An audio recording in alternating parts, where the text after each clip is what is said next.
हाय दोस्तों। क्या आपके साथ भी ऐसा होता है कि दिमाग एक ही बात को बार बार सोचता रहता है। सोचते सोचते दिमाग थक जाता है लेकिन कोई हल नहीं निकालता।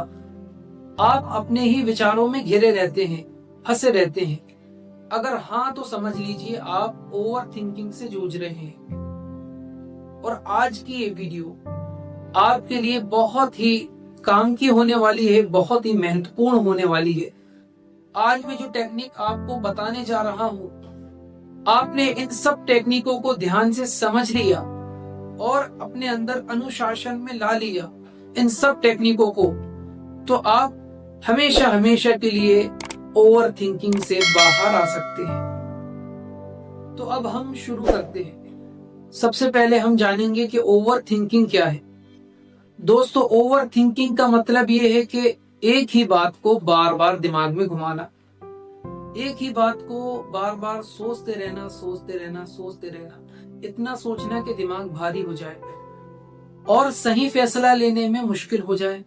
याद रखिए, सोचना गलत नहीं है, लेकिन बिना एक्शन के ज्यादा सोच लेना, डीपली सोच लेना ओवर थिंकिंग कहलाता है। अब हम जानेंगे कि ओवर थिंकिंग क्यों होती है, किन कारणों की वजह से ओवर थिंकिंग होती है। ओवर थिंकिंग ज्यादातर डर की वजह से होती है। डर यानी फोबिया। 600 प्रकार का फोबिया रहता है। डर क्या होता है कि गलती ना हो जाए, मुझसे गलती ना हो जाए, पब्लिक में जाने का डर। डर रहता है कि भविष्य में मेरा क्या होगा, मेरा फ्यूचर कैसा होगा।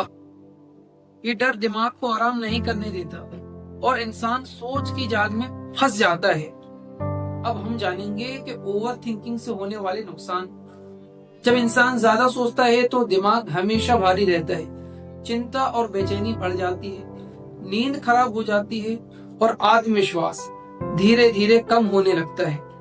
सबसे बड़ी बात, ओवर थिंकिंग हमें एक्शन लेने से रोक देती है। हम बिल्कुल भी एक्शन नहीं ले पाते, डिसीजन नहीं ले पाते। अब हम समझेंगे कि ओवर थिंकिंग रोकने के आसान और असरदार तरीके। अब ध्यान से सुनिए, क्योंकि ये हिस्सा आपके लिए सबसे जरूरी है और सबसे महत्वपूर्ण हिस्सा है। अपनी सोच को लिमिट दीजिए। खुद से कहिए, मैं इस विषय में सिर्फ 5 मिनट सोचूंगा। ओनली इस विषय में 5 मिनट सोचना है। दिन के कोई भी हिस्से में अपना टाइम बना लीजिए, मेंटेन कर लीजिए और 5 मिनट आपको सोचना है। दूसरा तरीका, सोचने के बाद तुरंत छोटा सा एक्शन लीजिए।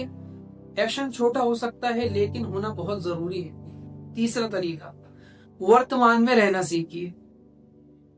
ब्रीदिंग प्रैक्टिस कीजिए, जो हम लोगों को करवाते हैं, पेशेंट को करवाते हैं।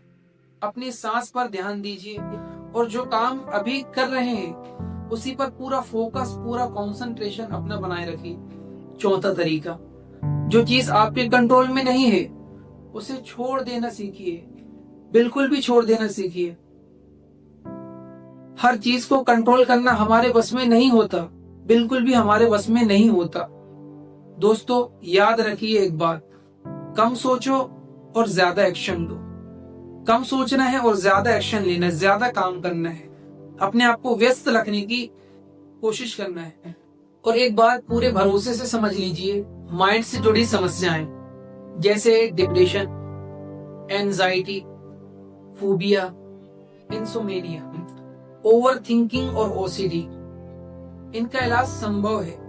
हम hypnotherapy, cognitive behaviour therapy, CBT, emotion freedom technique, mindfulness meditation और ब्रेन की साइंटिफिक टेक्निकों के जरिए प्रोफेशनल तरीके से इलाज करते हैं।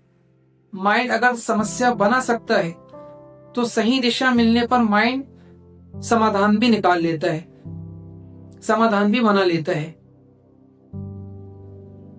अगर माइंड से जुड़ी कोई भी समस्या है जैसे depression, anxiety, phobia, stress, insomnia, OCD या ओवर थिंकिंग, तो आप अकेले नहीं हैं और समाधान पूरी तरह संभव है।